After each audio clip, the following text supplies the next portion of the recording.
निदा अपने एक कोलीग के साथ अपने बॉस के पास बात करने आई थी। Excuse me sir. बॉस कहने लगा, जी फरमाइए। निदा कहने लगी कि सर दरअसल हमें सैलरी की बात करनी है। पिछले 2 माह से हमें सैलरी नहीं मिल रही है। इस बार अगर सैलरी ज़रा जल्दी मिल जाए तो। बॉस कहने लगा, हाँ हाँ क्यों नहीं, वो दरअसल बैंक में कोई प्रॉब्लम आ रहा है, इसीलिए एम्प्लॉइज को फंड्स ट्रांसफ़र करने में मसला आ रहा था। निदा कहने लगी, सर दरअसल बात यह है कि पापा की डेथ के बाद सब घर की जिम्मेदारी मेरे सर पर है, इसीलिए मुझे पैसों की अशद ज़रूरत है। आप प्लीज़ किसी तरह से मैनेज कर लें प्लीज़ सर। बॉस कहने लगा, हाँ मैं समझ सकता हूँ, लेकिन बैंक का इशू जैसे ही हल होगा मैं आपको पैसे ट्रांसफ़र कर दूंगा, डोंट वरी। निदा कहने लगी, ठीक है सर, और फिर वो मायूसी के आलम में वहाँ से चली गई। अहमद कहने लगा, अरे यासिर भाई, बैंक में तो कोई मसला नहीं आ रहा है, फिर आपने झूठ क्यों बोला? दरअसल ये ऑफिस अहमद और उसके बड़े भाई यासिर मिलकर चला रहे थे। यासिर कहने लगा, अरे भाई अभी इनको सैलरी देकर क्या करेंगे, पैसे ज़ाया ही होंगे ना, इससे अच्छा हम वही पैसे किसी जगह इन्वेस्ट कर देते हैं और जो प्रॉफिट आएगा उससे हम इनको इनकी सैलरीज भी दे देंगे। लेकिन भाई ये तो गलत बात है, हमें ऐसे इनका हक नहीं मारना चाहिए। अगर कल को हमें खुदा ना करे कोई नुकसान हो गया तो हम इनको पैसे कहाँ से देंगे? यासिर कहने लगा, भाई ऐसा कुछ भी नहीं होता, तुम फिक्र नहीं करो, मैं सब संभाल लूंगा। वैसे भी अकाउंट्स का डिपार्टमेंट मैं ही संभाल रहा हूँ ना, तो मैं खुद ही देख लूंगा। कुछ रोज के बाद यासिर ने निदा को ऑफिस में बुलवाया। निदा ऑफिस में दाखिल हुई और कहने लगी, जी सर आपने मुझे बुलवाया था? जी मैंने बुलवाया था, दरअसल मुझे आपसे बात करनी थी। निदा कहने लगी, जी सर कहिए। यासिर ने कहा कि मुझे आपके सीनियर्स ने कंप्लेन की है कि आप अपना काम सही से नहीं कर रही हैं और काम के वक्त आप फ़ोन पर मशगूल रहती हैं। निदा बोली, नहीं सर ये सब झूठ है, मैं तो अपना काम अच्छे से कर रही हूँ और मैंने कभी काम में कोई गफलत नहीं दिखाई।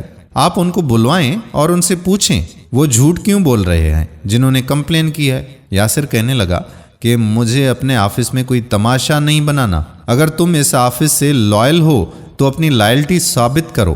तुम्हें बगैर तनख्वाह के यहाँ काम करना होगा और एक्स्ट्रा वर्क भी करना होगा। निदा कहने लगी, सर लेकिन मैं पहले ही 2 माह से बगैर सैलरी के इस ऑफिस में काम कर रही हूँ और मैं इससे ज्यादा क्या लॉयल्टी का प्रूफ दूं आपको? यासिर कहने लगा कि तुम अगर ये नहीं कर सकती तो ना तो तुम्हें पिछली तनख्वाह मिलेगी और ना ही अगली, और तुम्हें गैर जिम्मेदारी की वजह से ऑफिस से भी निकाल दिया जाएगा। निदा कहने लगी, लेकिन सर। यासिर ने कहा, अब फैसला तुम्हारे हाथ में है। यासिर निदा के कुछ बोलने से पहले ही उसे ये कहकर खामोश करा देता है। निदा वहां से मायूसी के आलम में वापस चली आती है। यासिर आज सुबह से अपने कई एम्प्लॉइज को बुलाकर ये बात कह चुका होता है। अहमद ऑफिस आया तो कहने लगा, अरे यासिर भाई अब ये कौन सा तरीका है इनको सैलरीज ना देने का? अरे मैंने तुम्हें कहा था ना कि हम ये पैसा कहीं इन्वेस्ट करेंगे, तो आजकल क्रिप्टो बहुत डाउन जा रहा है और उसमें इस वक्त पैसे इन्वेस्ट कर देते हैं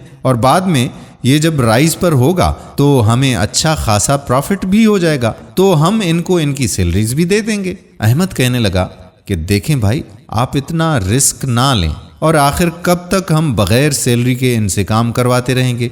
यासिर ने कहा कि अरे भाई तुम फिक्र ना करो, मैं सब देख लूंगा। कुछ अरसा ही गुजरा था कि अहमद कहने लगा कि भाई अब हम क्या करेंगे? मैंने आपसे कहा था ना कि ये ना करें, अब हमारी सारी रकम ही डूब गई है, अब हम सबको इतने माह की सैलरीज कहाँ से देंगे? यासिर कहने लगा, हाँ हाँ कहा था, बस करो तुम अब, इस तरह से तुम्हारे टेंशन लेने से हम क्या इनकी सैलरीज दे देंगे? तुम क्यों इतनी टेंशन ले रहे हो? आखिर ये हमारा क्या बिगाड़ लेंगे? अहमद ने कहा कि भाई अगर इन्होंने हमारी कंप्लेन कर दी तो हमारी कंपनी भी बंद हो जाएगी। यासिर कहने लगा कि अरे भाई मैंने तुम्हें कहा ना, बस करो, ख्वामखा तुम इतनी टेंशन ले रहे हो। इतने में निदा कमरे में दाखिल हुई। यासिर निदा को देखकर बोला, निदा अभी तुम जाओ यहाँ से। निदा कहने लगी, लेकिन सर आज आपने हमें सैलरीज देना थी और जो भी एम्प्लॉय सुबह से आपसे सैलरी की बात करने आ रहा है आप उसे ऐसे ही बात सुने बगैर वापस भेज रहे हैं। यासिर ने कहा, हाँ तो क्या हुआ, नहीं है मेरे पास पैसे तुम सबको सैलरीज देने के लिए, डूब गए हैं हमारे सारे पैसे। मैंने एक प्रोजेक्ट में पैसे लगाए थे लेकिन उसमें हमें नुकसान हो गया है, सारे पैसे हमारे डूब गए। काम करना है तो करो, नहीं करना तो ना करो। निदा कहने लगी कि सर ये आप क्या कह रहे हैं, हम पिछले कई माह से बगैर तनख्वाह के आपके साथ काम कर रहे हैं और अब आप हमें कह रहे हैं कि पैसे डूब गए हैं और आप हमें सैलरी नहीं दे सकते। ये बात बिल्कुल ठीक नहीं है सर, हम केस कर देंगे आपकी कंपनी पर, आप ऐसे हमारे साथ नहीं कर सकते। यासिर कहने लगा, हाँ जाओ शौक से करो केस, जब हर माह 10,000 रुपए वकीलों को देना पड़ेंगे ना, फिर पता चलेगा आप लोगों को। बड़े आए हैं मुझे धमकाने वाले। इसके बाद निदा और चंद और एम्प्लॉइज कंपनी छोड़कर चले गए। 3 महीने इस बात को गुजर गए। यासिर एक बड़ी फर्म में दाखिल हुआ अपने प्रोजेक्ट की कुछ तफसीलात लेकर। वहां पर उमर से उसकी मुलाकात हुई।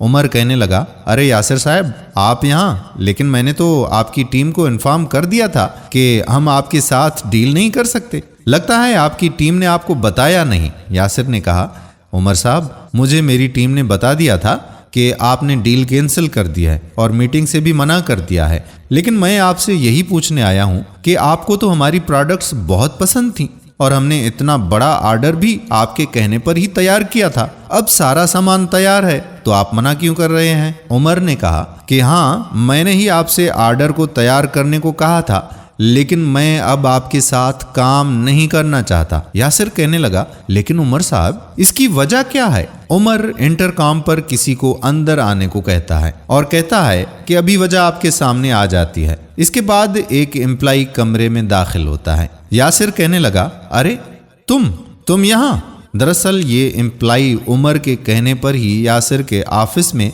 1 माह के लिए काम करता था और यासिर का अपने एम्प्लॉइज के साथ सलूक नोट करता था और उमर को उससे आगाह करता रहता था। उमर कहने लगा, हाँ ये मेरा एम्प्लॉय है और इसे मैंने ही आप ही के ऑफिस में काम करने के लिए कहा था ताकि डील करने से पहले आपके बारे में मैं जान सकूं कि आप कैसे इंसान हैं, लेकिन आपका रवैया अपने एम्प्लॉइज के साथ इंतहाई नागवार है, इसीलिए मैं आपके साथ डील नहीं कर सकता और मैं इसे कैंसिल करता हूं। वो कहने लगा, लेकिन आप ऐसा नहीं कर सकते, ये सब गलत है। उमर ने जवाब दिया कि आप मुझे सही और गलत ना ही सिखाएं तो बेहतर होगा, ये बातें आप नहीं कर सकते।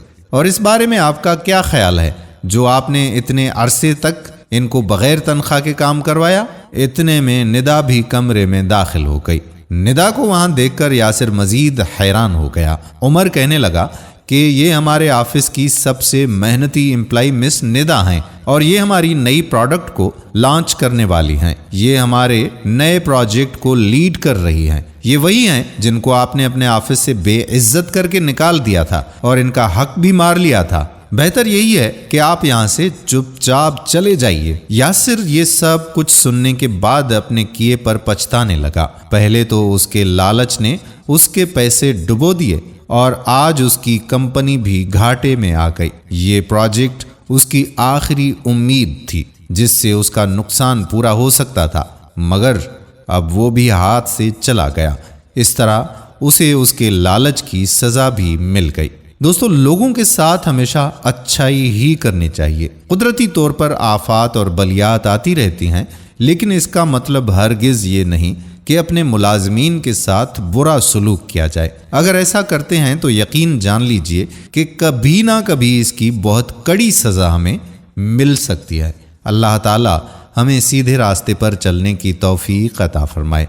आमीन सुम्मा आमीन या रब्बल आलमीन। दोस्तों, अगर वीडियो पसंद आई हो तो वीडियो को लाइक भी करें, शेयर भी करें और नीचे दिए गए कमेंट सेक्शन में अपने कमेंट्स भी ज़रूर तहरीर करें। आने वाली वीडियो तक अपने मेज़बान कादिर बख्श कल्होड़ो को इजाज़त दीजिए। अल्लाह हाफ़िज़।